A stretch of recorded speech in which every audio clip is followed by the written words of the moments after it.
Action Jackson by Jan Greenberg and Sandra Jordan. Illustrated by Robert Andrew Parker.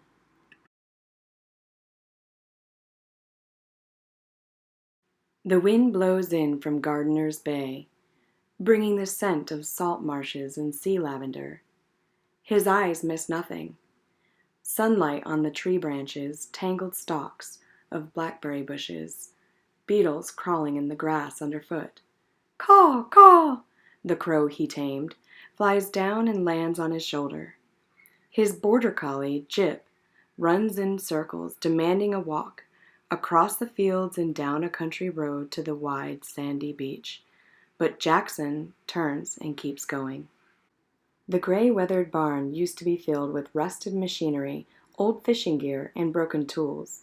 Now, it's his art studio, a place for painting. Some artists put a canvas on an easel or hang it on a wall. Not Jackson. He spreads his out like a sheet, smoothing it flat with his large hands. He wants his paintings to be big, big as the sky out west where he grew up, flat as the marshland behind the house. Sunlight pokes through cracks in the boards and flies buzz in the dusty studio air. Sliding doors rattle on their frames. He sits, silent, on the floor, staring at the blank canvas. Some artists cover the canvas with a base coat of white paint. Not Jackson. He wants the paint to soak into the surface, leaving bare patches peeking through the stains of color. Some painters use oil paint or watercolor. Not Jackson. He'll use ordinary house paint from the hardware store to make this painting. Some artists paint pictures of flowers or people or landscapes. Not Jackson. He expresses his thoughts and feelings directly on the canvas, calling it energy and motion made visible. And still he sits, surrounded by the cans of enamel, brushes stiff with dried paint, knives, sticks, a spatula, and canvases, waiting. At last he stands. He chooses a stick and dips it into a can of syrupy paint. Slowly he circles the canvas, stepping around the edges, straddling the corners. Black lines form a tangled web. Now he chooses a brush, working toward the middle. Sprays of color, tan, teal, yellow, and white. An athlete with a paintbrush. He uses his whole body to make the painting. Layers build with each gesture, new colors emerging, blending and disappearing into the wet surface. He swoops and leaps like a dancer. Paint trailing from a brush that doesn't touch the canvas. I want to make a longer and longer line. I want to keep it going. Hours go by like minutes.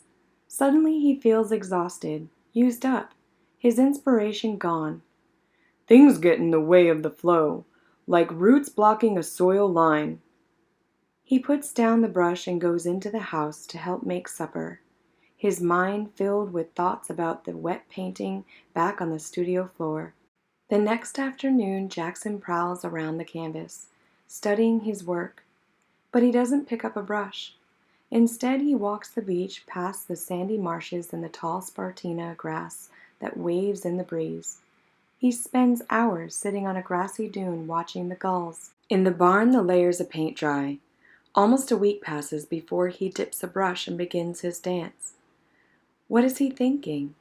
Does he see the sunlit beach, the pattern of waves, the interlacing branches on the trees, the lush summer grass outside his studio?